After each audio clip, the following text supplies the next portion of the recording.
आणि आता एक महत्त्वाची बातमी समोर येते। राज्यभरामध्ये पवित्र प्रणालीमार्फत सुरू असलेल्या शिक्षक भरती प्रक्रियेमध्ये तांत्रिक अडचणींचा सामना उमेदवारांना करावा लागतोय। संकेतस्थळावर लॉग इन न होणे, OTP उशिरा मिळणे, जाहिरातींची PDF डाउनलोड न होणे अशा समस्या निर्माण झालेल्या आहेत। प्राधान्यक्रम नोंदवण्यासाठी 11 ऑगस्टपर्यंत मुदत असल्याने तांत्रिक अडचणी दूर करून मुदतवाढ देण्याची मागणी उमेदवार करतात।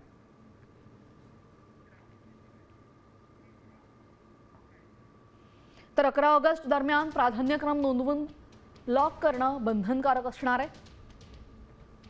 मात्र तांत्रिक अडचणींमुळे लॉग इनच होत नाहीये आणि सर्व्हर डाऊनच्या समस्या समोर येत आहेत। लॉग इनसाठी आवश्यक OTP वेळेत मिळत नाहीये।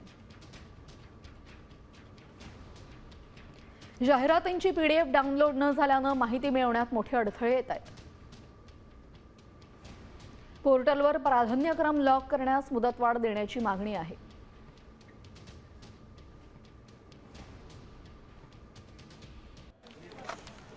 साम टीव्ही मला बघायला आवडतो कारण त्यावर दाखवल्या जाणाऱ्या बातम्या रिलेट करतात।